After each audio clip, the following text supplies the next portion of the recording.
సత్య news. మనం ఇప్పుడు నల్గొండ పట్టణంలోని భారతీయ జనతా పార్టీ కార్యాలయంలో ఉన్నాము. సో మరి ఈరోజు భారతీయ జనతా పార్టీ ఆధ్వర్యంలో మరి రాష్ట్ర నాయకులు పిల్లి రామరాజు యాదవ్ గారు మరియు జిల్లా అధ్యక్షులు డాక్టర్ నాగం వర్షిత్ రెడ్డి మరియు జిల్లా అధ్యక్షురాలు కాశమ్మ గారి ఆధ్వర్యంలో ఈరోజు మహిళలను గౌరవించాలని చెప్పేసి ఒక సదుద్దేశంతో అంతర్జాతీయ మహిళా దినోత్సవం సందర్భంగా మరి సన్మాన కార్యక్రమాలు అయితే పెట్టారు. సో మరి అవి ఎలా సెలబ్రేట్ చేస్తున్నారో మరి బీజేపీ రాష్ట్ర నాయకులు పిల్లి రామరాజు యాదవ్ గారిని అడిగి తెలుసుకునే ప్రయత్నం చేద్దాం. హలో సార్, నమస్తే, welcome to Satya news. So thank you sir, thank you so much. So మహిళలకు మీరు ఇంత ఇంపార్టెన్స్ ఇచ్చి ఇక్కడ ఈరోజు సెలబ్రేట్ చేయడం చాలా హ్యాపీగా ఉంది. సో ఎలా సెలబ్రేట్ చేస్తున్నారు?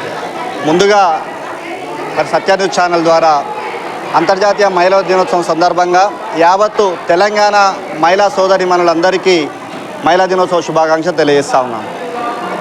నేను ఇప్పుడే కాదు, దాదాపు నేను 2006 నుంచి ఎంపీటీసీగా గెలుపొందిన కాడి నుంచి ఇప్పటి వరకు మహిళా దినోత్సవం మార్చి 8వ తారీఖు రోజు ఖచ్చితంగా వివిధ రంగాలలో పనిచేస్తున్నటువంటి ప్రతి మహిళల్ని మరి గౌరవించడము ఇప్పుడు నియోజకవర్గంలో గత సంవత్సరం కానీ 2 సంవత్సరాల క్రితం కానీ పెద్ద ఎత్తున మరి మహిళా దినోత్సవ కార్యక్రమాల్లో పాల్గొని మహిళలని వివిధ రంగాలలో రాణించినటువంటి మహిళని పిలిపించి వారికి గౌరవంగా సన్మానించడం జరిగింది.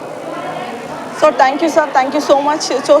చూస్తున్నాం కదా, ఎప్పుడైనా నేను స్త్రీలను గౌరవిస్తాను, వారికి పెద్దపీట వేస్తాను. పార్టీలకు అతీతంగా నేను ఎప్పుడైనా సరే పార్టీలో నేను వన్ ఆఫ్ ది మెంబర్ కానప్పుడు కూడా సోషల్ సర్వీస్లో ముఖ్యంగా శానిటేషన్ వారికి గతంలో మనం చూసినట్టయితే వాళ్ళు చాలా హెల్ప్ చేశారు. అండ్ సన్మానాలతో పాటు వాళ్ళకు భోజనాలు ఇతరతర వాళ్ళకి సంబంధించిన సౌకర్యాలను వారు అడగకుండానే మరి ఎన్నో చేసినటువంటి రామరాజు గారు స్పెషల్లీ ఈరోజు ఎంతమంది అంటే జిల్లాలో మాత్రమేనా లేకపోతే డిపార్ట్మెంట్స్ వైజ్గా ఎంతమంది మహిళలను మరి ఇన్వైట్ చేశారో అడుగుదాం సార్. మరి అంటే కేవలం పార్టీ పరంగా చేశారా, ఇది అన్ని డిపార్ట్మెంట్స్లో ఉన్న మహిళల కోసం చేశారు? ముఖ్యంగా ఇలా ప్రపంచంలో ఏ దేశంలో కూడా మహిళకు ఈ గౌరవం ఉండదు. ఓన్లీ భారతదేశంలోనే మహిళలకి ఇలా మహిళా దినోత్సవం సందర్భంగా మహిళలని గౌరవించినది.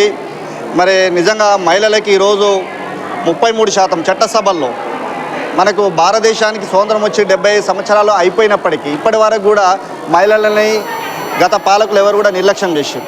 కానీ మహిళ ముందుంటేనే దేశం బాగుంటుంది. మరి కుటుంబంలో మహిళ ఉంటేనే ఇల్లు ఏ విధంగా అయితే బాగుంటుందో, మరి భరతమాత ఈరోజు భారతదేశానికి భరతమాత తల్లిగా భావిస్తున్నాము. మరి మహిళా మాతృమూర్తిని మరి గౌరవించాలి, చట్టసభల్లో వారికి అవకాశం ఇవ్వాలి, దేశం ఇంకా ముందు పోవాలని చెప్పేసి నరేంద్ర మోడీ గారు బీజేపీ ప్రభుత్వము మరి 33% చట్టసభల్లో అవకాశం ఇచ్చింది.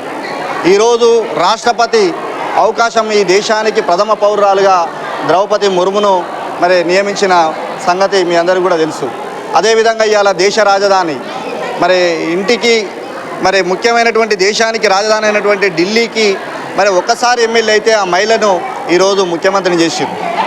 ఈ విధంగా చెప్పుకుంటూ పోతుంటే నరేంద్ర మోడీ గారు భారతీయ జనతా పార్టీ వచ్చిన తర్వాత మహిళలకి చాలా గౌరవం దక్కింది. మహిళా సాధికారత అని చెప్పుకునేవి వివిధ పార్టీలు ఎవరు కూడా గౌరవించరు.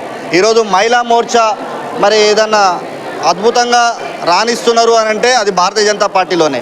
అందుకనే మహిళలందరూ కూడా రానున్న రోజుల్లో మరి నిజంగా ఈరోజు మహిళలు మరి భారతీయ జనతా పార్టీకి ఒకసారి మరి తెలంగాణలో అవకాశం కూడా ఇవ్వాలని చెప్పేసి మరి ఈ సందర్భంగా కోరుతా ఉన్నాను. అటువంటి మహిళా మరి మాతృమూర్తిని కూడా మరి దేశాన్ని మరి ఏదైతే ఉన్నదో మరి వ్యవస్థను మొత్తం కూడా నడిపేయడానికి మరి నిర్మలా సీతారామన్ నియమించడం కూడా మనం ఆలోచన చేయాల్సిన అవసరం ఉంది. ఈ విధంగా అనేక రంగాలలో మహిళలకు అవకాశం ఇస్తుంది భారతీయ జనతా పార్టీ. కాబట్టి ఈరోజు భారతీయ జనతా పార్టీ కార్యాలయంలో మహిళా మోర్చా మా కాశక్క గారు జిల్లా అధ్యక్షురాలు, అదేవిధంగా టౌన్ అధ్యక్షురాలు తారా గారు ఆధ్వర్యంలో పెద్ద ఎత్తున ఇది డాక్టర్సు, అదేవిధంగా ఏదైతే శానిటేషన్ వర్కర్సు, అదేవిధంగా ఇప్పుడు ఏదైతే సేవా కార్యక్రమాలు శివలీల గారు అయితే ఇప్పుడు కనగల్లో ఈ విధంగా ఇలాంటి సేవా కార్యక్రమాల్లో వివిధ రంగాల్లో పనిచేస్తున్నటువంటి మీడియాలో పనిచేస్తున్నటువంటి మీ సత్య న్యూస్ ఛానల్ చేస్తున్నటువంటి మీరు న్యూస్ చదువుతూ ఉన్నారు. అంటే మీ అందరినీ కూడా గౌరవించుకోవాలనే ఆలోచనతో ఈరోజు భారతీయ జనతా పార్టీ కార్యాలయంలో పెద్ద ఎత్తున మరి వారికి భోజన వసతి కల్పించడంతో పాటు అదేవిధంగా వారందరికీ కూడా శాల్వాలతో సన్మానం చేసి స్వీట్లు పంపిణీ చేసి పెద్ద ఎత్తున మహిళల్ని గౌరవించుకోవాలనే ఉద్దేశంతో ఈరోజు భారతీయ జనతా పార్టీ మహిళా దినోత్సవాన్ని పెద్ద ఎత్తున జిల్లా పార్టీ కార్యాలయంలో నిర్వహించడం జరిగింది. Thank you sir, thank you so much. మరి ఇప్పుడు మనం చూస్తున్నట్టయితే ఆ సేవా కార్యక్రమాలలో నేనున్నానంటూ మరి కంబాల శివలీల గారు అయితే ప్రతి ఒక్క కార్యక్రమంలో పార్టిసిపేట్ చేస్తారు. మరి ఈరోజు వారిని కూడా వీరు పిలిపించి ఘనంగా సన్మానించడం జరిగింది. సో వారు మరి వాళ్ళ ఎక్స్పీరియన్స్ ఎలా ఉందో వారిని అడిగి తెలుసుకుందాం. నమస్తే madam, welcome to Satya news. మీకు ముందుగా అంతర్జాతీయ మహిళా దినోత్సవ శుభాకాంక్షలు. Same to you. చాలా హ్యాపీగా ఉంది మేడం. ప్రతి రంగాలలో మహిళలను ముందలకు నడిపించేటట్టు పురుషులు కూడా వెనుక ఉండి నడిపించాలని ప్రతి ఒక్కరిని కోరుకుంటున్నాను. ఫస్ట్ ఆఫ్ ఆల్ అందరికీ అంతర్జాతీయ మహిళల దినోత్సవం. నా పేరు శివలీల, నేను ఆర్ఎంపీ డాక్టర్ని, కనగలు మండలం. మాది న్యూ కంబాల శివలీల ఫౌండేషన్. మా ఫౌండేషన్ తరఫున కూడా అంతర్జాతీయ మహిళల దినోత్సవం. ప్రతి ఒక్క మహిళ అన్ని రంగాలలో రానియాలని, ఇంకా ముందర కూడా చాలా డెవలప్ కావాలని, మనం స్త్రీ అనుకుంటే ఏదైనా చేయగలుగుతాం, అన్ని రంగాలలో సాధించగలుగుతామని నేను ప్రతి ఒక్కరికి తెలియజేస్తున్నాను. మహిళలు ముందరకు వచ్చి ఇంకా వెనక ఉన్న వాళ్ళు కూడా ఇంకా ముందరకు రావాలి. ముందల రోజులు అన్ని స్థానాలలో, అసెంబ్లీలలో, ప్రతి రాజకీయంలో కూడా మహిళలు రానియాలని నేను ప్రతి ఒక్కరిని కోరుకుంటున్నాను. ఈ అవకాశం ఇచ్చిన సత్య న్యూస్ వారికి ప్రత్యేకత ధన్యవాదాలు తెలియజేస్తున్నాను. Thank you madam, thank you so much. And once again అందరికీ, మహిళలందరికీ అంతర్జాతీయ శుభాకాంక్షలు.